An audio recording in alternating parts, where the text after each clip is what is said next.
Hi, Michelle.oddo here with the Oddo Group at Luminate Home Loans, and I want to talk to you today about jumbo loans, what they are, and how they're different than a regular conforming mortgage. So jumbo loans, what is a jumbo loan? In the Denver metro market, and obviously every market's a little different, but any of the higher priced markets typically are running right now a maximum conforming loan limit of $596,850. So the loan, not the purchase price, would be a maximum loan before it becomes a jumbo of $596,850. So once you get over that loan amount, you are now a jumbo loan. And what is the difference between a jumbo loan and a conforming loan? Well, there are quite a few differences, and it might make a huge difference in your situation. Sometimes people cannot do a jumbo loan because they don't quite qualify for the stricter requirements, but yet they could do a conforming loan. And in that case, they would either have to come up with more money down, or we would do what we call a combo loan, a first mortgage with a second mortgage behind it, so that we could stay in the conforming loan limit guidelines, all the guidelines that go with those conforming loans. So back to jumbo. What's different? How are they more strict? Well, there's quite a few things to be aware of. With a jumbo loan, for one thing, you do have to have more reserves. And reserves are what is left in the bank after you close on that home. So after your down payment, your closing costs, everything is completed, and you get the keys to your home, how much money will be remaining in your bank account, retirement accounts, stocks, etc., that is left to your disposal in case of an emergency. Those are called reserves. And different jumbo programs have different requirements on how much of a reserve account they want you to have after closing. Some require 6 months of the P.I.T.I. payment, what we call P.I.T.I. That's your principal, interest, taxes, and insurance. So some jumbo programs require 6 months of that. Some require 12 months.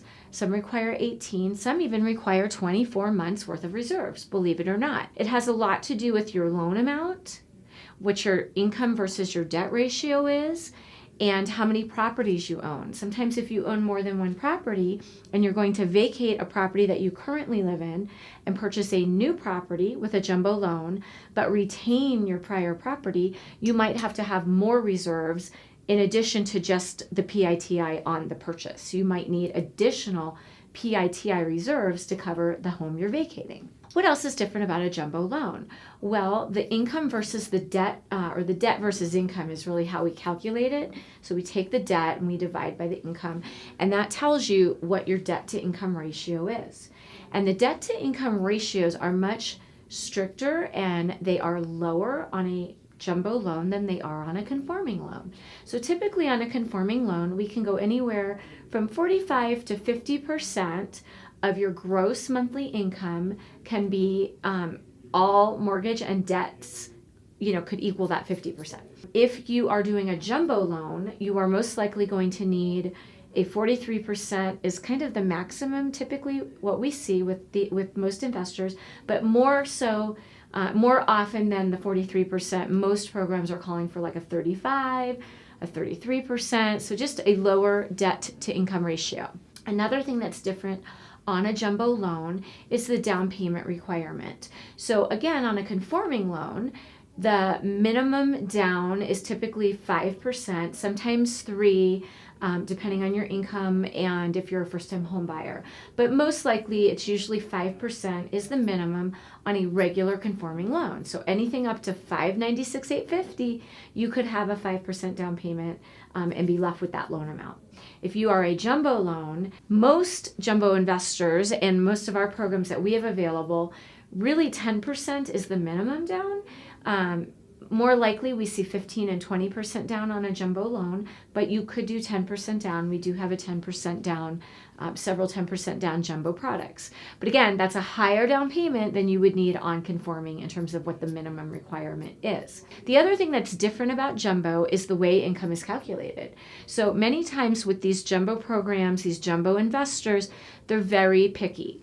It's very black and white, and everything has to be completely documented. There's no getting around it. If somebody has tax returns with 30 K1s, a K1 is something that comes over from different, business returns that they might have ownership in. Even if they have like a 5% ownership. Maybe they have ownership in an investment or something like that, and they're receiving a K1, you will have to get every single one of those K1s. And that's just one example. There are so many things on a jumbo loan, income related, that are much more strict in how we have to document it than they are with a conforming loan. So sometimes somebody just won't qualify jumbo due to the way their income is structured or documented, but yet we still could get that through on a conforming loan. If somebody is self-employed with jumbo, we always need a 2-year tax return documented in the file. If we're doing a conforming loan, we can many times get away with a 1-year tax return. So that's a big difference. The other thing is the amount of gift you're allowed to receive is usually lower on a jumbo loan. And having a cosigner or not, those requirements are a little bit different depending on the loan, your credit score, etc.